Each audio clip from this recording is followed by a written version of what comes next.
สบายดีพี่น้องวันนี้มาพบกับสองน้องปุกิสาวลาวมากับยายเสดีนี่ อุ้ยสมาด บอกดัดกับยายครับ ำสบายดีพี่น้องมือนีมาแมวเก็บ มาตลาด มาตลาดดาวเรื่องคือเก่าพี่น้องมาสื่อเครื่องให้แม่ใหญ่ แม่ ฟ้าเมื่อบ้านเนาะพี่ฟ้ามันเอื่อย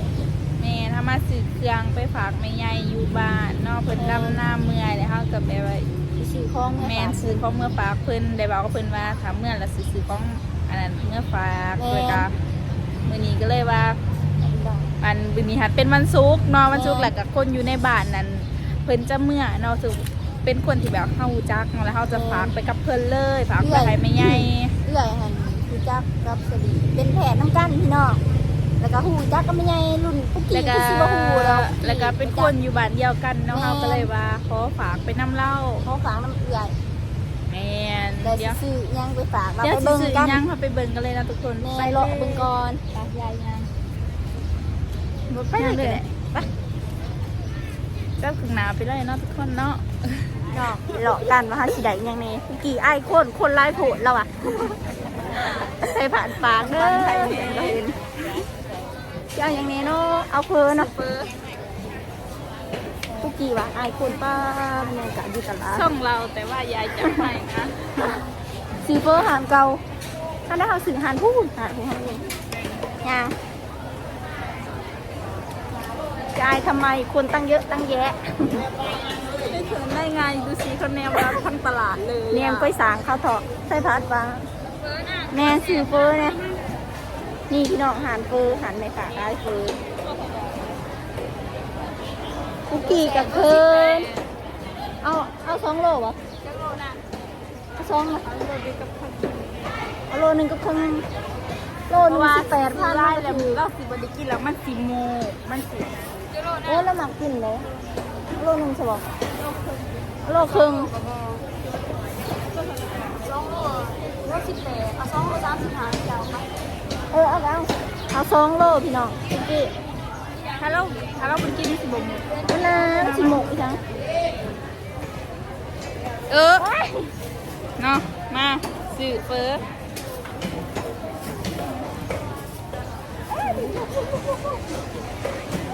ยังไปเลยคลิปดีเขาไปจับกล่องลังเนี่ย จับกล่องนาเขาเห็นหนาไปเลยหนาดำๆไปเลยอันนั้นพี่น้องแล้วเขาก็ซื้อเนื้อหมูเนี่ยเนื้อหมูเอาโลนึงเอาใกล้ๆนี่ดีจับใกล้ๆจับกล่องนาจะว่าเป็นจังใดเว้ย 2 โล35เบอร์โทรก็ไม่ร้ายแล้วแหละใครต้องจับฮัลโหลนี่เด้อ เดี๋ยวเราจะไปสื่อสิ่งนี้ตอนนะทุกคน พี่น้องเขาก็ซื้อได้แล้วเบิด40,000เนาะมันถืออัน100นึงมันถือ90 บาทพี่น้องเกือบเขา100เนาะไปซื้อเนื้อหมู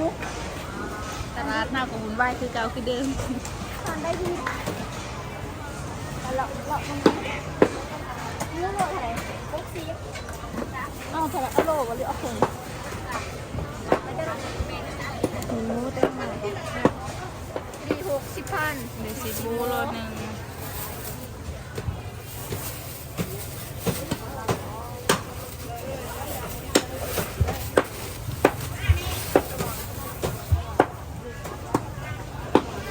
60บ้างฮะ แมนคือเมื่อผักไม่ไงค่ะเดี๋ยวบอกคือเมื่อผักไม่ไงเราวันที่เรากินเราอื่นเรากิน60,000ก็คือโล110 บาทพี่น้องแล้วข้าวซื้อยังอีกซื้อเครื่องปรุงเลยนะ ตัวสมงามแท้ โลเท่าไหรนี่โลละเท่าเอาให้เนี่ยเอาอะไรเอา1,000เลย ได้5,000เอา5,000ซื้อมาเพื่อให้แม่ใหญ่ฝากเรา ซื้อนั่นเท่าไหร่ บรรยากาศตลาดของเรานี่จะเป็นเฮ็ดที่ว่าเฮ็ดอิหยังเกาะเฮ็ดบดแกนั่นนึงกับโบเป็นย่างหรอก ขอบคุณครับ ได้ทันยาย 5,000นี่บ่ใบอันนะไปพัน ฮัลโหล พี่น้อง ผู้ดี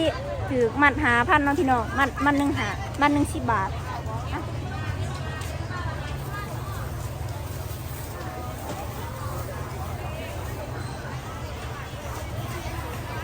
เบิดแล้วบ่บัด แม นี้ นซื้อขนอนี่แล้วก็ซื้อผักเทียมเจียวแล้วก็ซื้อน้ำปลาเมื่อฝากเรา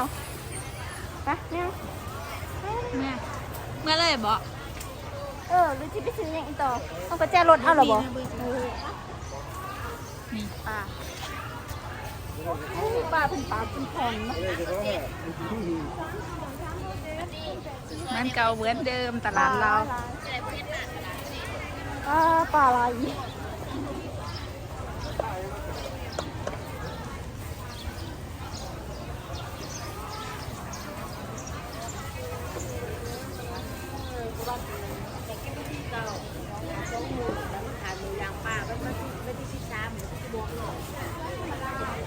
ย่ายได้ยังแน่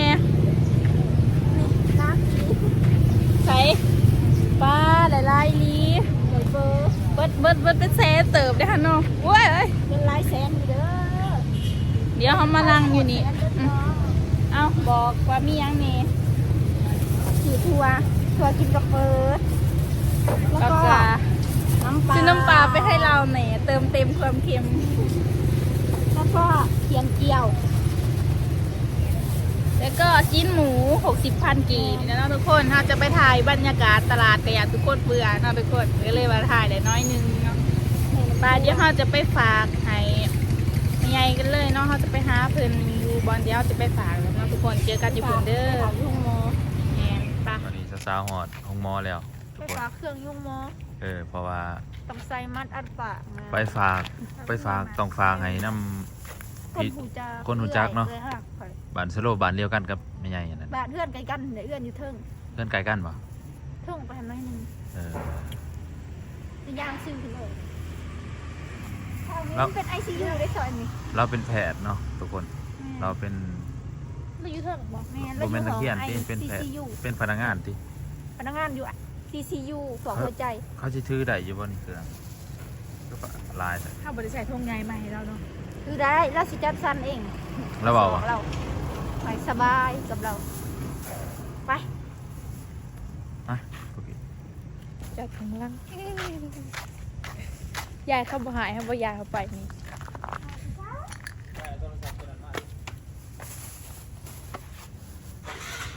เจ้ากระโดดเนี่ยตีมาเอาตี ยายมีชำนาญทางเลยเหรอชำนาญเองเลยยาย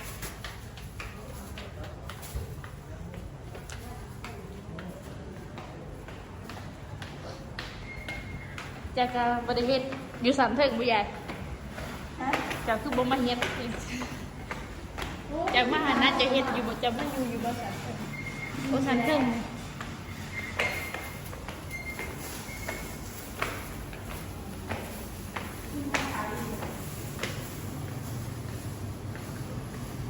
แป๊บนึงโทรหาคุยกันเนาะเกิดเราพิธีเด็ดนะ นี่เป็นหนังเฮ็ดแล้วยืนแล้วแต่ว่าเพิ่นยังบ่ฮู้โต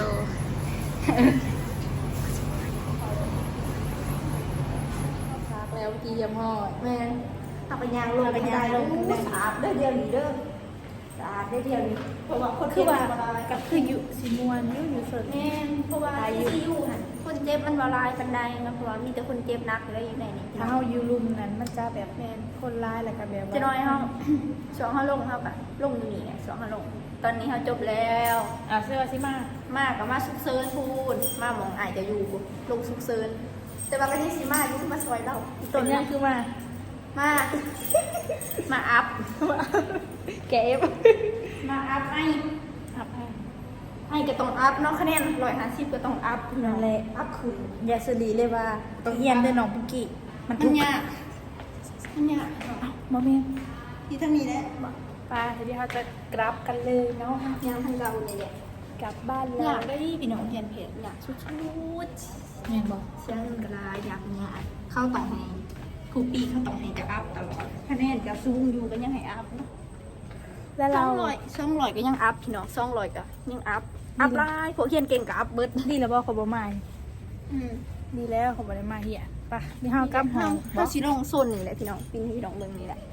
อาทิตย์หน้าเฮาสิมาเขาเว้นคืนอยู่นี่หลายคนเขาหลายได้อพี่น้องเขาขึ้นจนเบิดไป เอากลับบ้านกันเลย ไอ้คำไว้ถ่ายดิกระไอ้ว้าวมาถ่ายพวกเรา อุ้ย ว้าวมาแต่ไสนี่ ทางเลยปะ พักแล้วเราจะเมื่อกลับบ้านกันเลย มาเขาเว้นคืนอันวันจันทร์เลยเด้อ มายามปะ แม่นตัวเมียวกับมายามคืนเบิดลงเบิดมายามคืนมอนอยู่สุกเซินพี่น้องคนหลายอีดีเลยแต่สุกเซินเนาะพวกแบบว่าบาดแผลเองก็สิบ่หลายคันสองบุญนี่หลายแฮงอีดีเลย หลบเนาะ สุกเซิน ไปกลับบ้านกลับห้อง เมื่อบ้านก็เฮาก็ ทุกคนตอนนี้เฮามาหอดห้องเฮาแล้วพอดีอย่าพอยตามกดไอ้น้องเฮาอยู่สบาย ไป คลิปนี้เฮาก็จะได้จบเพียงแต่สำนี้เด้อทุกคนจังได้ก็ฝากทุกคนนั่นเบิ่งโฆษณาพวกเฮานี่เพื่อมันมีรายได้นั่นหันนั่นแหละเนาะก็คือโฆษณามันเป็นรายได้หลักเลยเขามีโฆษณาเฮากับบ่ได้แม่นบ่จะได้ก็ฝากทุกคนนะกดไลค์กดแชร์กดติดตามเป็นกำลังใจให้พวกเฮาสร้างไอ้น้องแน่เด้อสำหรับคลิปนี้จบเพียงสำนี้แล้วเด้อพี่น้องบอกกันใหม่คลิปหน้าสำหรับคลิปนี้ขอลาไปคำนี้แล้วเด้อบ๊ายบายบ๊ายบาย นอน นอนสบายใจ บ